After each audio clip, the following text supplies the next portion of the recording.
जयंती paper वाचत बसलेली असते आणि सोहम आणि बबलू टाईमपास करत असतात. तेवढ्यातच तिकडे सावली दोघांसाठी चहा घेऊन येते. इनफॅक्ट तिघांसाठी चहा घेऊन येते. ते दोघंजणं चहा पितात आणि म्हणतात खूप छान झाला आहे चहा म्हणून. आणि जयंती इकडे पेपर वाचून मुद्दामन भविष्य सांगण्याचा प्रयत्न करत असते. बबलूला विचारते, तुमची रास काय हो? असं सगळं चालू असताना जयंतीला दिसतं की सारंग तिकडे येतो आहे. त्यामुळे ती लागोलाग खुर्चीवरनं उठते आणि म्हणते, जावई बापू आले, जावई बापू आले. आणि त्यांना ती जागा देते बसायला. सारंग दुसऱ्याच खुर्चीवर बसत असतो. पण तेवढ्यातच जयंती सारंगला तिच्या खुर्चीत बसायला सांगते. इकडे बसा ना तुम्ही, इकडे बसा ना. आणि सारंग तिकडे बसतो. इथं जयंती लगेच सावलीला सांगते, जा ना जावई बापूंसाठी चहा आण. तेव्हा बबलू म्हणतो, तो चहा नाही पित, कॉफी पितो. आणि सावली कॉफी आणायला जात असते. तेवढ्यात सोहम म्हणतो, वहिनी चहा खूप छान झाला आहे, मला आणखीन एक चालेल म्हणून. ती त्याचा रिकामा कप घेऊन जाते आणि सारंगसाठी कॉफी आणि सोहमसाठी आणखीन एक कप चहा घेऊन येते. इकडे सोहम चहा पित असतो आणि सावली सारंगला कॉफी देते. सावली कॉफी दिल्यानंतर तिकडेच उभी असते, सारंगला ती कॉफी कशी वाटते म्हणून बघायला. इथे सोहम म्हणतो, वाह चहा काय छान झाला आहे. बबलू पण म्हणतो, हो सावली वहिनी खूपच छान चहा बनवते. सारंग तू का नाही चहा पिऊन बघत, किती छान येते. सारंग कप कॉफीचा तोंडापाशी नेतो आणि त्याच्याकडे बघतो रागाने. आणि इथे बबलू म्हणतो की सावली वहिनी कॉफी पण छानच झाली असेल म्हणून. तेवढ्यात सारंग रागाने सावलीकडे बघतो.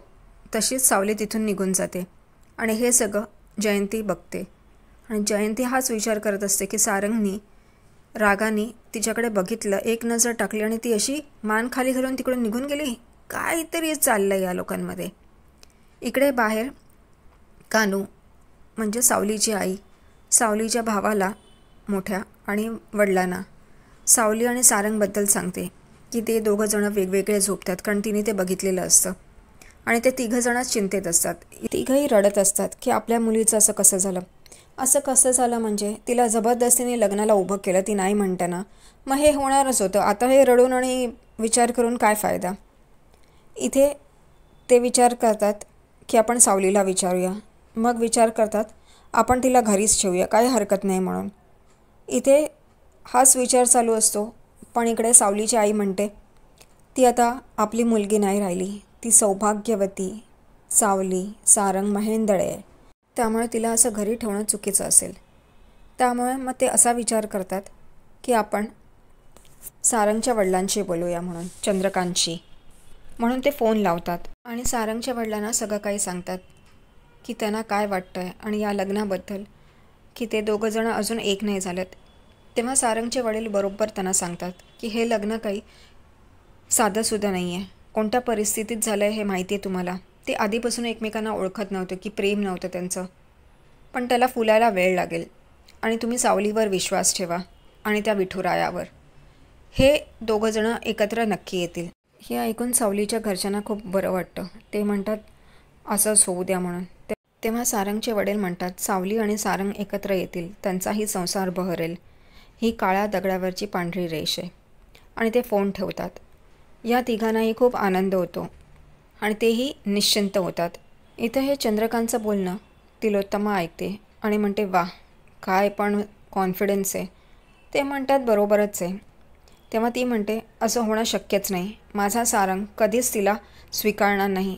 तेव्हा चंद्रकांत म्हणतात, तू आधीही बोलली होतीस की ती इकडे माझ्या जाचाला टिकणार नाही म्हणून, पण ती अजूनही पाय रोवून उभी आहे ना. तसंच सारंगही तिला ॲक्सेप्ट करेल आपली बायको म्हणून. तेव्हा ती म्हणते असं होणं शक्यच नाही म्हणून. आणि ते दोघंही या मतावर ठाम असतात आपापल्या. चंद्रकांत की ते दोघंजणं एकत्र येतील आणि तिलोत्तमा की सारंग तिला स्वीकारणार नाही म्हणून. आणि बघूया पुढे काय होतं म्हणून असं म्हणतात. सावलीचे वडील म्हणतात, इतकं काय माझ्या लेकीबरोबर घडतं आहे, पण तिने एका शब्दानेही सांगितलं नाही. स्वतःनेच तर तिला शपथ घातलेली की तिथून निघू नकोस. मग ती कसं सांगेल या गोष्टी सगळ्या. काय पण हे पण बोलतायत. इथं तिघंही एक मतावर येतात की जे चंद्रकांतनी बोललेलं असतं ते नक्कीच होईल म्हणून. आणि आपणही त्या गोष्टीची वाट बघितली पाहिजे. आणि आपल्याला माहिती आहे त्या दोघांचं सत्य हे त्यांना कळू देऊ नये असंच ठरवतात. इकडे दुसरीकडे अमृता विठुरायाला नमस्कार करत असते आणि तिला सावलीची खूप आठवण येत असते. ती सरू मावशीला पण तेच सांगते की मला सावलीची खूप आठवण येते म्हणून. त्याही तेच म्हणतात की इकडे किचनमध्ये तिची खूप आठवण येते, ती इकडेच असायची. तेवढ्यातच ऐश्वर्या तिकडे येते आणि त्या दोघींनाही झापते. म्हणते ती या घरची सून नाही आहे. अमृता म्हणते तीही आहे या घरची सून. तेव्हा ती म्हणते नाही, ती या घरची सून नाही आहे. त्यामुळे हे सगळं बंद करा आणि तिचं नाव परत घेऊ नका. आणि ती सरू मावशींना म्हणते माझ्या रूममध्ये ग्रीन टी पाठवा. अमृता हे ऐकून खूप उदास होते. तेव्हा सरू मावशी म्हणते काळजी नको करूस, विठुराया आहे ना, तो सगळं सांभाळेल म्हणून. ती म्हणते हो बरोबर आहे तुमचं. इकडे दुसरीकडे सावली सारंगचा शर्ट नीट करत असते आणि तेवढ्यातच सारंग तिकडे येतो आणि म्हणतो तू माझी कामं नको करूस, इकडे दे तो शर्ट, मी घडी घालतो.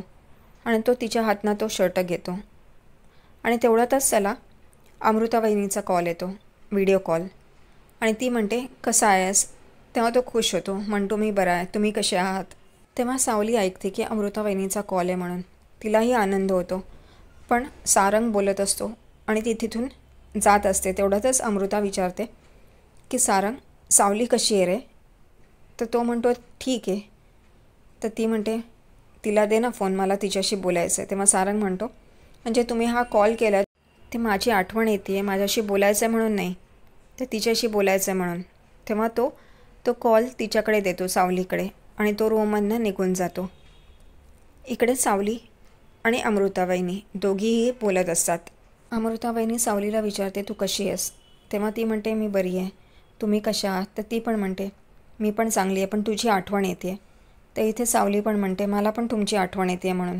इथे सावली अमृताबाईंना सांगते माहिती आहे काल मी नाश्त्यासाठी थालपीठ केलं होतं ना, ते सारंग साहेबांना खूप आवडलं म्हणून. इथे अमृता म्हणते हो का, हीच वेळ आहे तुम्हा दोघांना एकत्र घालवण्याची आणि जवळ येण्याची, त्यामुळे ही संधी घालवू नका, तुम्ही एकमेकांच्या जवळ या म्हणून. तेवढ्यातच सारंग रूममध्ये येतो आणि एकदम म्हणतो काय बोलली करून. आणि त्या दोघीजणी फोन ठेवून देतात. आणि इथे सावली तो फोन सारंगला देऊन तिकडून निघत असते. तेवढ्यातच सारंग म्हणतो तू माझ्या जवळ येण्याचा प्रयत्नही करू नकोस, कळलं ना, हे कधीही शक्य होणार नाही आहे. आणि तो तिथून निघून जातो आणि सावली नुसतं विचार करत बसून राहते.